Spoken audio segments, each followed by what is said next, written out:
Muchas gracias, señor presidente. Me van a permitir que empiece saludando a los representantes de distintos colectivos, asociaciones, plataformas que hoy nos acompañan y que nos acompañaron también un día de hace 7 años, en 2015, en septiembre, cuando empezaron una batalla por regular la atención temprana, por convertirla en un derecho universal, gratuito y de calidad, y que hoy, pues tiene un punto muy importante con el inicio de la tramitación de esta ley.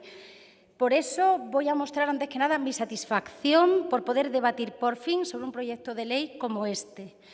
Como algunos de ustedes saben, las distintas formaciones que conforman Por Andalucía, así como yo misma, pues consideramos necesario, imprescindible, si me apuran, el reconocimiento de este derecho y, además, hacerlo en una norma con un rango de ley. Para nosotros, como les decía, es un derecho, el derecho de niños y niñas que bien presentan un trastorno del desarrollo o que tienen el riesgo de desarrollarlo y que necesitan una atención que minimice esos efectos negativos y garantice su funcionalidad.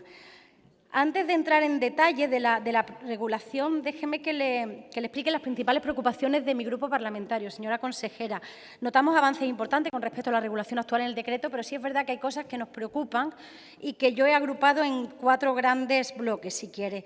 Nos preocupa que, a pesar de las continuas alusiones a la necesidad de trabajar con la familia y con el entorno, esto se queda al final en papel mojado, porque seguro que, como la señora consejera sabe, la atención temprana no es solo un número de sesiones impartidas por profesionales, ya sean logopedas, ya sean psicólogos, ya sean fisioterapeutas, sino que se requiere, además, la participación directa, activa de la familia, entendiendo por familia los padres y madres, los hermanos, los abuelos, cualquiera que esté en el entorno. La atención temprana, al final, acaba interpelando a todo el entorno, que tiene que estar las 24 horas del día, pues siguiendo unas pautas que mejoren, como decía, las posibilidades de futuro, la autonomía de esos niños y niñas. Esto no es como ir al dentista, está claro.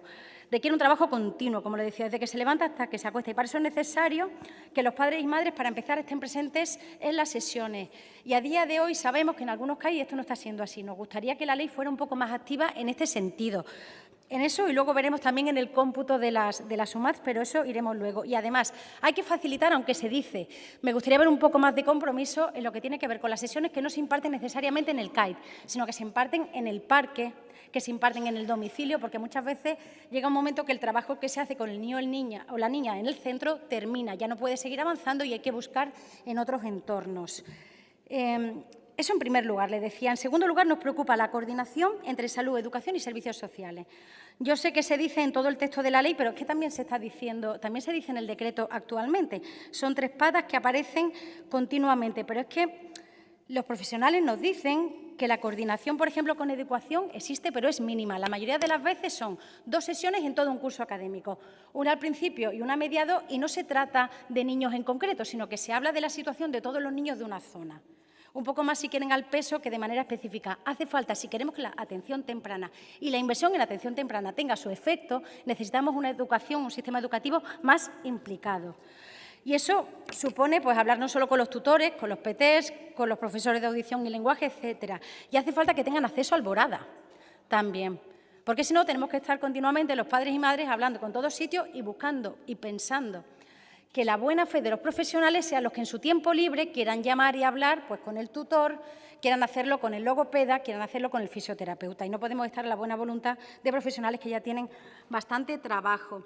Pasa también entre los profesionales de atención temprana y el pediatra. Yo sé que Alborada permite ya esa conexión, pero lo que nos dicen las profesionales de atención temprana es que a veces ponen alerta a los pediatras y no la reciben. Eso hay que mejorarlo, porque ya que el sistema se ha implementado, lo suyo sería que el pediatra pudiera recibir la alerta de manera inmediata, y a día de hoy sabemos que eso no es así. Y, para terminar, hay una tercera pata muy importante. Nos dicen también que los servicios sociales son casi inexistentes ahora mismo en las unidades de atención infantil temprana, a pesar de estar involucrados. Nos dicen que el profesional apenas participa, y nos parece que hay casos en los que es muy necesario.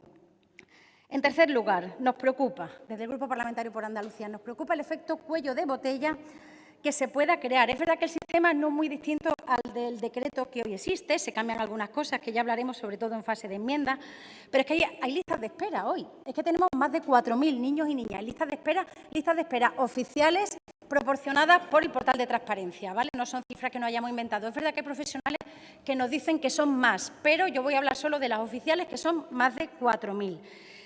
Claro, Hay niños que tienen CAIT asignado, pero que no pueden ser atendidos porque no hay UMAT disponible.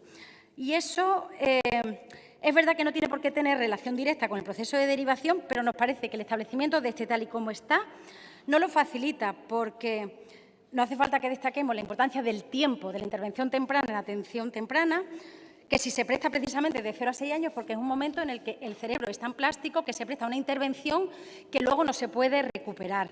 Cada semana, cada mes, cada año que un niño pasa sin atención temprana es una intervención que no se recupera. Son potencialidades de futuro, posible autonomía, funcionalidad para desenvolverse en el mundo que no se recupera. Y claro, me van a permitir que haga el juego, pero claro, el Gobierno de la tramitación administrativa, de la simplificación, de no sé cuántos decretos llevamos para simplificarlo todo, donde es muy fácil poner una hormigonera casi en cualquier sitio, precisamente para algo como la atención temprana, que es irrecuperable, tengamos un procedimiento tan farragoso. Yo creo que eso es algo que merece la pena, de alguna manera, darle una vuelta. Aparte, que pasa otra cosa, consejera, otra vez, y la portavoz del grupo parlamentario que me ha precedido la palabra lo decía. Al final, ¿sabes qué es lo que sucede? Pues lo que sucede es que los padres y madres, las familias que pueden pagarlo, no esperan y lo hacen. Y si ya es difícil, pues si hablamos de un factor como la desigualdad económica, un factor como la discapacidad, ya lo mezclamos, ese niño o niña tiene muchas menos posibilidades de salir adelante por sí solo en el futuro.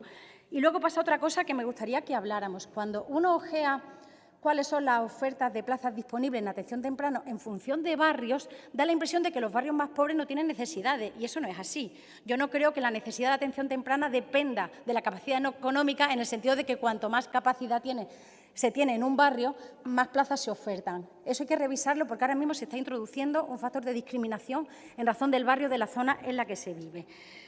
Les decía que no sabemos si esto es fruto del procedimiento, pero al final lo que está claro es que no se está invirtiendo lo suficiente. Estamos de acuerdo en que se ha subido la financiación de la atención temprana, pero todavía falta. Para empezar, el sistema de UMAT, como se contrata anualmente, resulta que cuando llegan derivaciones nuevas no siempre se pueden atender porque está cerrado.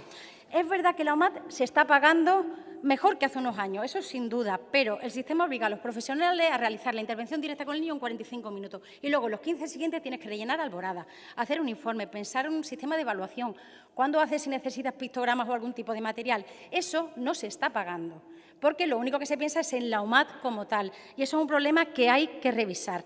Aparte de que si un niño un día no va, pues porque está enfermo, esa UMAT no se paga.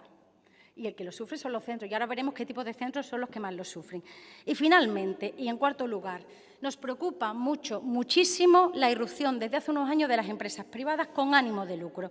Muchas de ellas entraron fuerte, muy fuerte, diría yo, con centros muy modernos, prometiendo terapias innovadoras, y lo que tenemos al cabo de los años es que nos encontramos con un profundo fiasco, un fracaso. Y mire, muy importante, es que decíamos que yo creo que todos los que estamos aquí compartimos la necesidad de una ley de atención temprana, porque no hacemos que sea una atención temprana de calidad, pública o prestada por entidades sin ánimo de lucro, porque cuando entra el beneficio privado y cuando ya se hace con la gestión de un servicio público, ya sabemos lo que pasa, que es que al final son peores condiciones para trabajadores y trabajadoras y, sobre todo, peor servicio. Y es muy curioso porque durante años ninguna de estas empresas se preocupó por la atención temprana. El pago de la UMAT era tan ridículo que al final se sostenía a base de la buena voluntad de asociaciones. No sabe la de tómbolas, carreras solidarias que hemos tenido que hacer para conseguir comprar ese poco material que necesita tu CAIT para dar la atención temprana. En ese momento las empresas privadas no estaban. Se sube el precio de la UMAT y aparecen en tromba. Y no es verdad, no son empresas especializadas, son multiservicios. Estamos todo el día hablando de la especialización de los profesionales. ¿Y las empresas qué? ¿Vamos a dejar que entren en tromba como si fueran constructoras a atender a nuestros niños y niñas más vulnerables con necesidades especiales? Yo quiero pensar que desde la Consejería se va a tener la suficiente cordura, la suficiente sensibilidad para tratar de poner algún límite, porque la ley lo permite.